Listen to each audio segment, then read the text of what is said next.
लद्दाख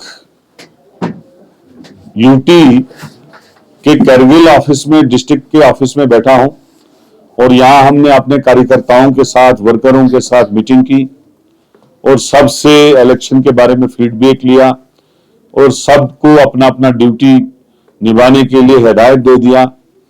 जहां तक यहां के लद्दाख के पार्लियामेंट इलेक्शन का ताल्लुक है, इंडिया अलायंस यहां पे इलेक्शन लड़ रही है, नेशनल कॉन्फ्रेंस और कांग्रेस, और हमारा जॉइंट कैंडिडेट जो है वो तेरसिंह नमग्याल साहब है जो लेह से ताल्लुक रखता है, और नेशनल कॉन्फ्रेंस और कांग्रेस दोनों उसके साथ खड़े हैं। यहां पे एक अफवाह फैलाई जाती है कि नेशनल कॉन्फ्रेंस का और कांग्रेस का कैंडिडेट कोई और है, लिहाजा उस चीज को मैं क्लियर करना चाहता हूं कि जम्मू कश्मीर और लद्दाख में नेशनल कॉन्फ्रेंस और कांग्रेस ने सीट शेयरिंग करके 3-3 सीटें आपस में बांटी हैं, जिसमें जम्मू क्षेत्र की 2 सीटों पे हमने इलेक्शन लड़ा कांग्रेस पार्टी ने, और नेशनल कॉन्फ्रेंस शाना बशाना साथ रही।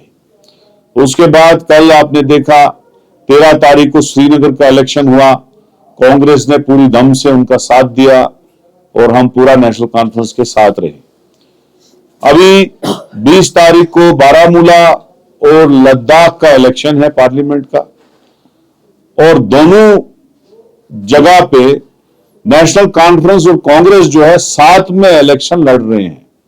और ये मैं आपको क्लियर करना चाहता हूं क्योंकि मैं जम्मू कश्मीर का कांग्रेस प्रेसिडेंट हूं और मैं पार्टी की हिदायत पे यहां आया हूं कैंपेन करने के लिए, मीटिंग करने के लिए और रिपोर्ट सबमिट करने के लिए। मैं ये चीज प्रेस में क्लियर करना चाहता हूं कि कोई भी दूसरा कैंडिडेट इंडिया अलायंस का नहीं है सिवाय तेरसिंह नमग्याल के, जो इस वक्त इलेक्शन लड़ रहा है लद्दाख, लेह और करगिल से, और अभी वो कैंपेन में बिजी है, अभी करगिल की तरफ आ रहा है और हमारे वर्कर यहां उसका स्वागत करने के लिए तैयार हैं। मुझे पूरा यकीन है जिस तरीके से बीजेपी ने यहां से सीट जीत के लद्दाख के लोगों के साथ धोखा किया 6 शेड्यूल में, और जो इतनी डिमांडें थी जिसमें हमारा सोनम वांगचुक जी इतनी देर अनशन से बैठा रहा, कोई डिमांड नहीं मानी, तो मुझे यकीन है कि लेह करगिल के लोग इस बार इंडिया अलायंस कांग्रेस के कैंडिडेट को पूरा डट के सपोर्ट करेंगे, उसको जिताएंगे। और हमने अपने मैनिफेस्टो में 6 शेड्यूल देने का वादा किया है, नौजवानों को रोजगार देने का वादा किया है, एक नौकरी पक्की देने का वादा किया है, महिलाओं को, गरीब महिलाओं को 1-1 लाख रुपया साल का देने का वादा किया है, और भी बहुत सारे हमारे मैनिफेस्टो में बातें हैं। तो मुझे यकीन है इस बार लद्दाख के लोग, लेह करगिल के लोग कांग्रेस के कैंडिडेट जिसको नेशनल कॉन्फ्रेंस भी सपोर्ट कर रही है उसको डट के सपोर्ट करेंगे, उसको जिताएंगे, पार्लियामेंट में पहुंचाएंगे, और जो भी यहाँ के इश्यूज होंगे, बर्निंग इश्यूज होंगे, क्योंकि राहुल गांधी जी यहाँ आके हर चीज का वादा करके चले गए हैं और राहुल गांधी जी सच्चे आदमी हैं। वो इस करगिल के साथ और लेह के साथ हमेशा अच्छा करेंगे, हमेशा यहाँ की डिमांडों को मानेंगे, यहाँ की डिमांडों को आगे बढ़ाएंगे और उनकी यहाँ के डेवलपमेंट में एक अहम भूमिका निभाएंगे, क्योंकि वो दुख दर्द यहाँ के जानता है।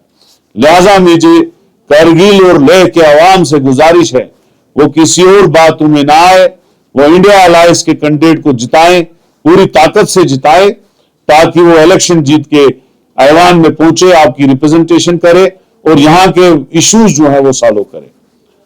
थैंक यू वेरी मच, बहुत बहुत शुक्रिया। सर, आईएनसी के कुछ सीनियर लीडर इस आईएनसी के जो कैंडिडेट है आपके उससे नाराज है, तो इससे क्या आपकी इस कैंडिडेट पे असर नहीं पड़ेगी? देखो, कांग्रेस पार्टी अपने वर्कर को मैंडेट देना चाहती है क्योंकि ये कांग्रेस के कोटे की सीट थी।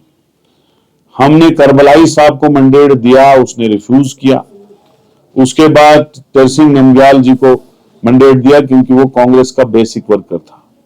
हम दूसरी पार्टी के बंदे को कैसे मैंडेट देते जो हमारी पार्टी का नहीं था? अगर उनके साथ कोई जा रहा है, वो आवाम को गुमराह कर रहा है कि ये जी एनसी और कांग्रेस का ज्वाइंट कैंडिडेट है, ऐसा कुछ नहीं है। वो उनका अपना कोई अलायंस है जिसका वो कैंडिडेट है। एनसी और कांग्रेस का कैंडिडेट यहाँ पीछे लगा है तरसिंह नंगियाल जी, वही है। और उसको सिंह नंगियाल जी है, जिनको फारूक अब्दुल्ला, उमर अब्दुल्ला साहब का भी सपोर्ट हासिल है, राहुल गांधी और कांग्रेस का भी सपोर्ट हासिल है। और हमें पूरा यकीन है जिस तरीके से लेह में एक बहुत बड़ी सुनामी कांग्रेस की चल रही है, करगिल के लोग भी इसको एक्सेप्ट करेंगे और उसको जिता के पार्लियामेंट में भेजेंगे। सर, जिस तरह लेह में जब मैंडेट निकला गया तब एक प्रेस कॉन्फ्रेंस रखा गया था जिसमें जिनजोला साहब, सॉरी, उन्होंने माइनॉरिटी का सीट सिर्फ ले के लिए बोला था। तो किस तरह आपने मतलब असगर देखो, कांग्रेस के लिए लेह और करगिल सेम बात है। हमने कभी दोनों में फर्क जाना नहीं। हमने करबलाई साहब को चुना था इलेक्शन लड़ने के लिए, उन्होंने रिफ्यूज किया। जब उन्होंने रिफ्यूज किया तब जाके हमने लेह के कैंडिडेट को मैंडेट दिया। प्रेस कॉन्फ्रेंस हमारे लिए देखिए, वो उनका अपना मौकफ होगा। हमारे लिए लेह और करगिल सेम है।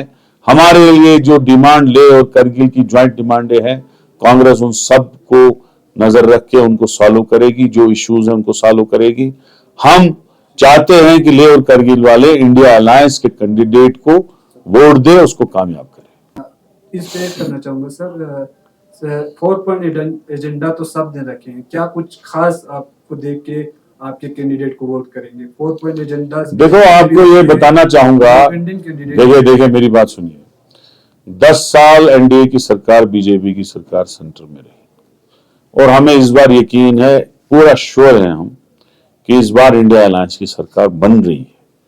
जो आंकड़े चल रहे हैं, जो हालात बीजेपी की यूपी में हो रही है, बिहार में हो रही है, महाराष्ट्र में हो रही है, इवन जम्मू की सीटें दोनों भी वो हार चुके हैं। तो उस हिसाब से सेंटर में 4 जून को सरकार बनने वाली है इंडिया अलायंस की।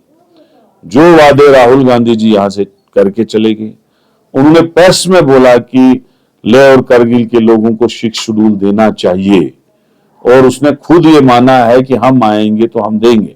जैसे उन्होंने कहा है हमारे मैनिफेस्टो में है, 6 शेड्यूल भी हमारे मैनिफेस्टो में है और जम्मू कश्मीर को स्टेट देना भी हमारे मैनिफेस्टो में है। इसलिए जो बातें हमने कही हैं, हमारी जो ही सरकार आती है, हम लेह और करगिल के सारे इश्यूज जो है सॉल्व करेंगे, यहाँ के इश्यूज को आगे बढ़ाएंगे और इंशाल्लाह यहाँ कांग्रेस मजबूत थी, है और रहेगी। बीजेपी का कहना है 6 शेड्यूल सिर्फ ट्राइबल एरियाज के लिए लिखा गया है, तो कुछ स्पेसिफाई क्यों नहीं किया हुआ है? पूरा बता। बीजेपी न देने का बहाना बना रही है। हमें मैनिफेस्टो में डाला, हम देंगे, दैट्स ऑल, हम दे देंगे, उसमें कोई प्रॉब्लम नहीं। हमने अगर बोल दिया मैनिफेस्टो में हम देंगे, तो जो ही सरकार हमारी बनेगी तो हम पहले दे देंगे, नो टेंशन। तो क्या अभी भी जो सीनियर लीडर आपसे खपाए एग्जिस्ट कर रहे हैं कि? देखिए, मेरी कल से द्रास से लेके करगिल तक सब काफी लीडरों से मीटिंग हुई।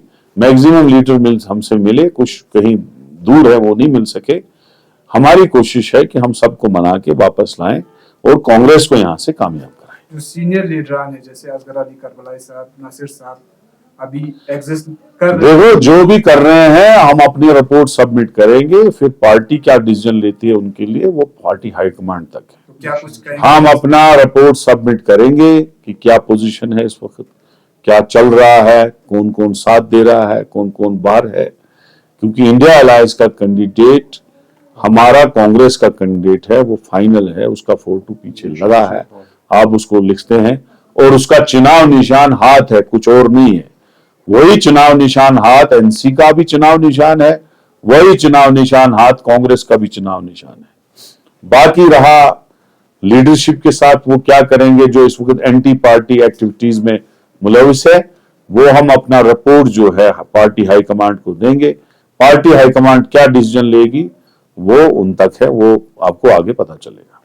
Thank you very much.